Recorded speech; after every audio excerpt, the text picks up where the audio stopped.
Assalamualaikum warahmatullahi wabarakatuh. Perkenalkan, nama saya Hardiani Nafriza Zaris Manoka dengan NIM M1C12003.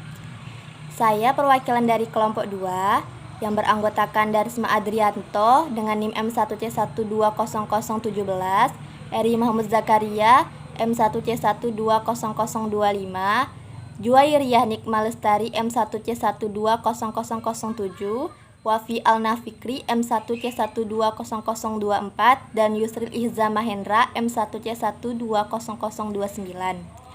Di sini saya akan mempresentasikan mengenai karakter konsep ketuhanan menurut Islam dengan dosen pengampu Ibu Eva Iryani SPDI MPDI.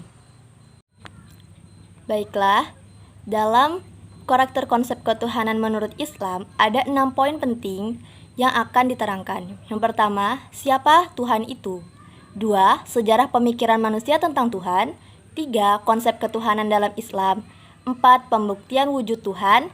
5. Proses terbentuknya iman dan keimanan dan ketakwaan. Baiklah, kita memasuki yang pertama, siapa Tuhan itu? Perkataan ilah yang selalu diterjemahkan Tuhan dalam Al-Quran dipakai untuk menyatakan berbagai objek yang dibesarkan atau dipentingkan oleh manusia. Misalnya dalam surah Al-Furqan ayat 43. A'udzu billahi minasyaitonir rajim. Bismillahirrahmanirrahim. Ara'aita man ittakhadha ilahahu hawah afa anta takunu alaihi wakila, yang artinya Tuhan atau ilah ialah sesuatu yang dipentingkan atau dianggap penting oleh manusia sedemikian rupa sehingga manusia merelakan dirinya dikuasai olehnya. Nah, setelah itu berarti kita sudah mengetahui bahwa Tuhan ialah sesuatu yang dianggap penting atau dipentingkan oleh manusia sedemikian rupa sehingga manusia merelakan dirinya dikuasai olehnya. Pernyataan penting di sini sangat luas.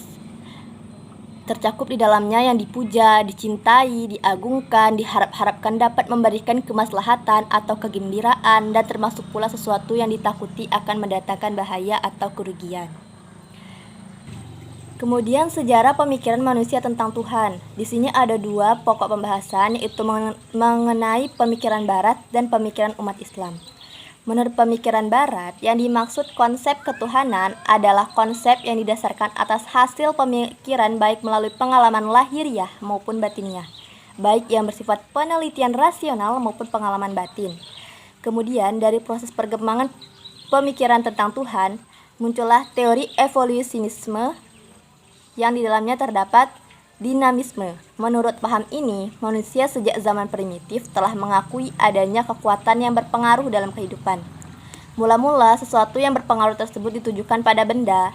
Setiap benda diyakini mempunyai pengaruh pada manusia. Ada yang berpengaruh positif dan ada pula yang berpengaruh negatif. Inilah pemikiran tentang Tuhan oleh masyarakat dinamisme. Kemudian ada animisme. Di samping kepercayaan dinamisme, ternyata masyarakat primitif juga mempunyai kepercayaan lain, yaitu animisme, yang mempercayai adanya peran roh dalam hidupnya. Setiap benda yang dianggap benda baik mempunyai roh. Inilah pemikiran mengenai Tuhan oleh kepercayaan animisme. Selanjutnya ada politeisme. Di sini, roh yang lebih dari yang lain disebut dewa. Dewa yang mempunyai tugas dan kekuasaan tertentu sesuai dengan bidangnya. Kemudian ada henoteisme. Menurut henoteisme ini, mereka mempercayai bahwa satu Tuhan untuk satu bangsa. Artinya, dalam satu bangsa hanya ada satu Tuhan yang dipercayai oleh masyarakatnya. Kemudian ada monoteisme.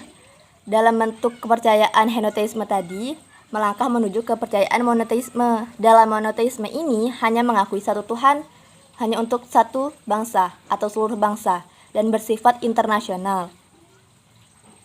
Inilah pemikiran Barat mengenai konsep ketuhanan. Lantas bagaimana pemikiran umat Islam mengenai konsep ketuhanan?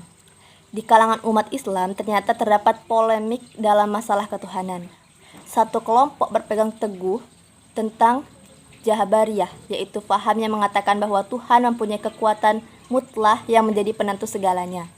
Di lain pihak, ada yang berpegang pada doktrin Qadariyah, yaitu paham yang mengatakan bahwa manusialah yang menentukan nasibnya. Polemik dalam masalah ketuhanan di kalangan umat Islam sendiri pernah menimbulkan suatu disintegrasi atau perpecahan umat Islam yang cukup menyedihkan. Tetapi pada prinsipnya aliran-aliran tersebut tidak bertentangan dengan ajaran dasar Islam sama sekali. Oleh karena itu, umat Islam yang memilih aliran mana saja di aliran-aliran tersebut sebagai teologi mana yang dianutnya tidak menyebabkan ia keluar Islam. Menghadapi situasi dan perkembangan ilmu pengetahuan sekarang ini, umat Islam perlu mengadakan koreksi ilmu berlandaskan Al-Quran dan Sunnah Rasul tanpa dipengaruhi oleh kepentingan politik tertentu. Yang paling penting adalah bagaimana aliran teologi yang dianut oleh umat Islam dapat membawa kehidupan yang baik secara spiritual dan sosial, dapat menunjang kehidupan dunia dan akhirat yang tidak keluar dari koridor akidah Islamiyah. Selanjutnya, konsep ketuhanan dalam Islam. Istilah Tuhan dalam sebutan Al-Quran digunakan kata ilahun, yaitu setiap yang menjadi penggerak atau motivator sehingga dikagumi dan dipatuhi oleh manusia. Orang yang mematuhinya disebut abdun atau hamba. Kata ilah atau Tuhan di dalam Al-Quran konotasinya ada dua kemungkinan, yaitu Allah dan selain Allah. Subjektif atau hawa nafsu dapat menjadi ilah atau Tuhan pula. Benda-benda seperti patung, pohon, binatang, dan lain-lain dapat pula berperan sebagai ilah.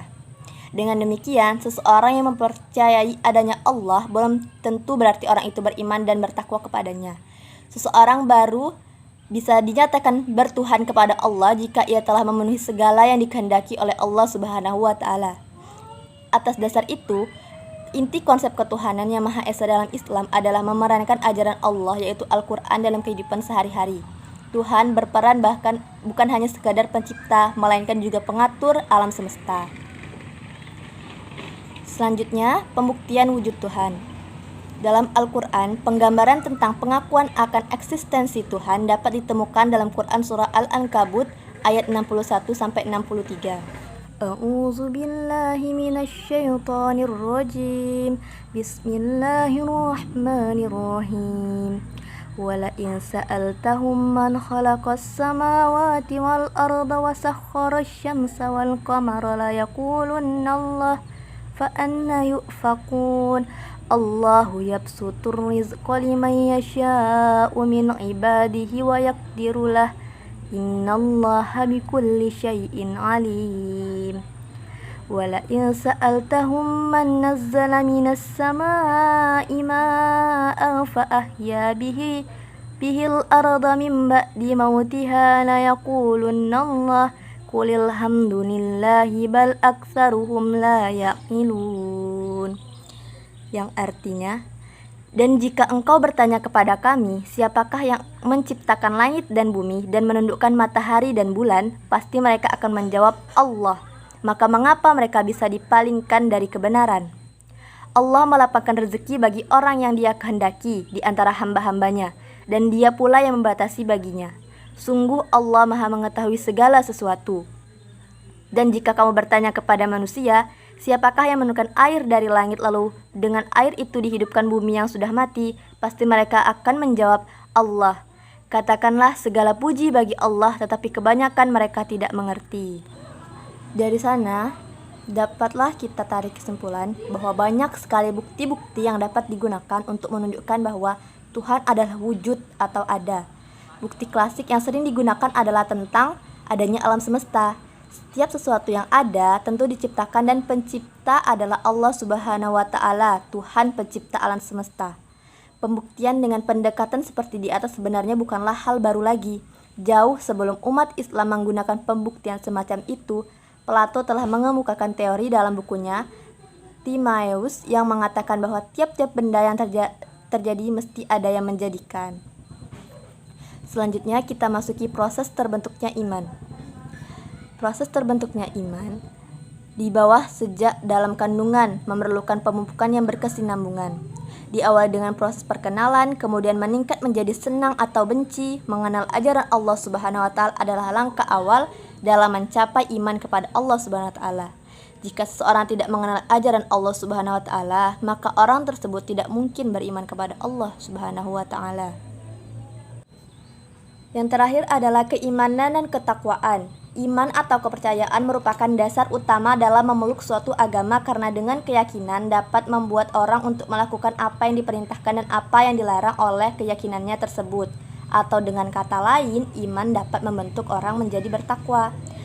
Adapun manfaat dan pengaruh iman dalam kehidupan manusia adalah iman melenyapkan kepercayaan kepada kekuasaan benda.